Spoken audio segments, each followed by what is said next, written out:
Ferrari may not have followed Red Bull's lead and continuously update its 2022 Formula One vehicle, but it has nonetheless made significant strides. It's true that a recently determined attempt to address and close a perceived gap for its key championship competitor has paid off and may be essential to the title match.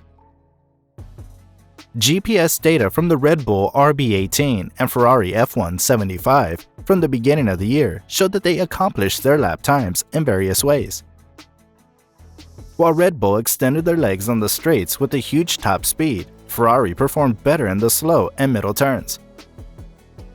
Welcome to our channel, guys. In today's episode, we're going to cover quite an interesting topic: how Ferrari has slashed Red Bull's F1 top speed advantage.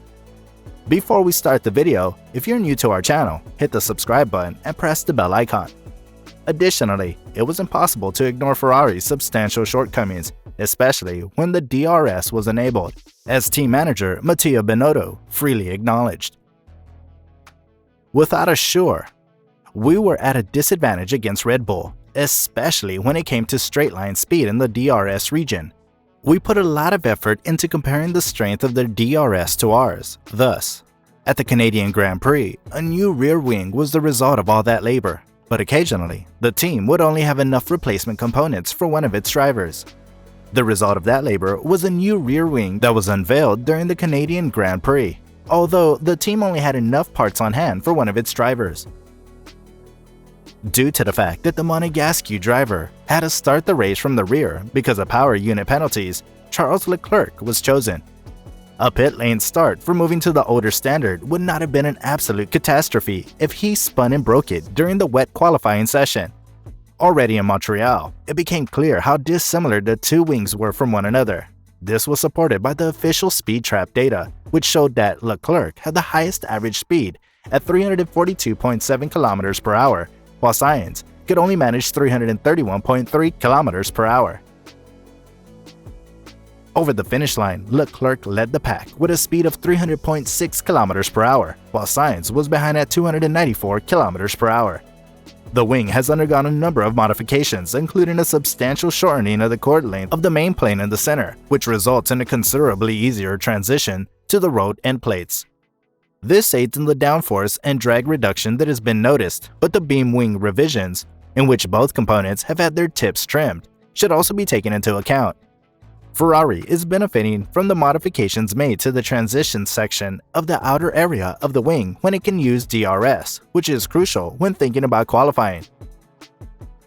The 85mm aperture between the main plane and the top flap that is allowed across the span of an F1 car is extended at the tip section of Ferrari's new design, as is customary for the sport.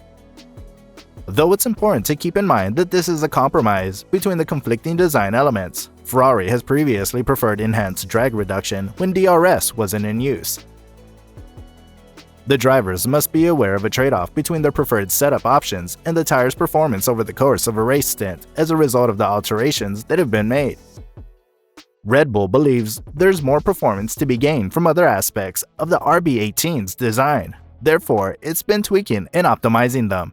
Having said that, it has chosen to remove the upper of the two beam wing pieces since the Azerbaijan Grand Prix, which has helped to lower the drag produced. Ferrari is benefiting from the modifications made to the transition area on the outside of the wing when it comes to using DRS, which is crucial when thinking about qualification. With an 85mm aperture between the main plane and the top flap and an extension towards the tip section of Ferrari's new design, the opening size is always maximized by F1 vehicle designers. It's important to keep in mind that this is a compromise between contrasting design elements. Prior to this, Ferrari had preferred a better drag reduction while the DRS was off. Drivers must elevate the trade-off between the performance of their chosen setup and the performance of their tires during the race as a result of the alterations that have been made. Red Bull is modifying and refining other facets of the RB18's design in the interim, since those elements appear to produce additional performance. To help reduce the drag produced, the upper half of the two beam wing pieces have been removed since the Azerbaijan Grand Prix.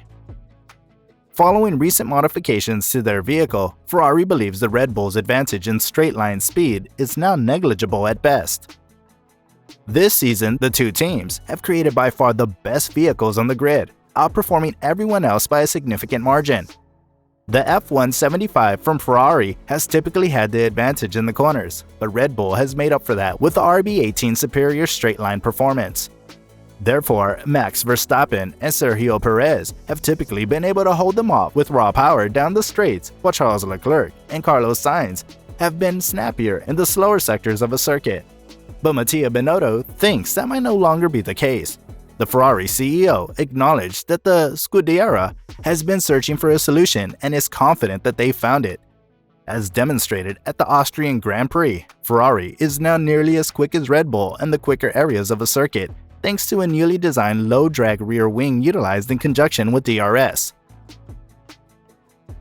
Without a doubt, we were at a disadvantage to the Red Bull in terms of straight-line speed, particularly in DRS zones, according to Binotto. We put a lot of effort towards improving their DRS power compared to ours. Therefore, in the UK, both cars have featured the new rear wing that we initially presented with Charles in Canada. And I believe we've merely narrowed the speed difference we had with the new rear wing. Although it's really small or insignificant, I believe that they still have a slight advantage. Instead of attempting to find a solution by experimenting with downforce settings, they increase speed without reducing grip or tire wear by simply modifying the wing. In the race on Sunday, Ferrari outperformed Red Bull, with Leclerc ruining the fun and outdoing Verstappen in front of a crowd that was primarily made up of fans of the Dutchman.